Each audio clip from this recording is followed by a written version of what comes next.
Hello chers élèves, donc aujourd'hui nous allons commencer à parler de certains théorèmes en rapport avec les cercles circonscrits à un triangle rectangle notamment. Et puis alors le premier théorème que qu'on va voir ensemble, c'est celui qui s'affiche à votre écran. Il faut savoir que dans un triangle rectangle, le milieu de l'hypoténuse, donc c'est le plus grand côté d'un triangle rectangle, je le rappelle, c'est le centre du cercle circonscrit au triangle. Alors là aussi, je vous rappelle que le cercle circonscrit à un triangle, c'est le cercle qui va passer par les trois sommets du triangle. On appelle ça le cercle circonscrit. C'est un petit peu comme s'il entourait en fait le triangle. Alors comment on peut utiliser ce théorème? Voici un exercice.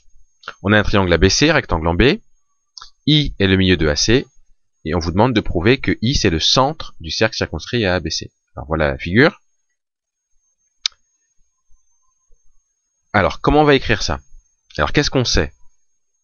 On sait que ABC est rectangle en B. On sait aussi que I est le milieu de l'hypoténuse AC. On sait ces deux choses-là. Donc, du coup, on peut utiliser la propriété, enfin, du moins le théorème 1. Or, dans un triangle rectangle, le milieu de l'hypoténuse est le centre du cercle circonscrit au triangle. Donc, conclusion, I est le centre du cercle circonscrit à ABC. Voilà. Vous vous rappelez, ça fait un petit peu penser à la manière dont on rédigeait lorsqu'on utilisait le théorème des milieux. C'est un petit peu le même principe. Donc ça, c'est le premier théorème. Il y a un autre théorème qui découle de celui-ci. C'est celui-là, théorème 2. Si un triangle est rectangle, dans ce cas-là, son cercle circonscrit aura pour diamètre son hypoténuse. Alors, un exemple.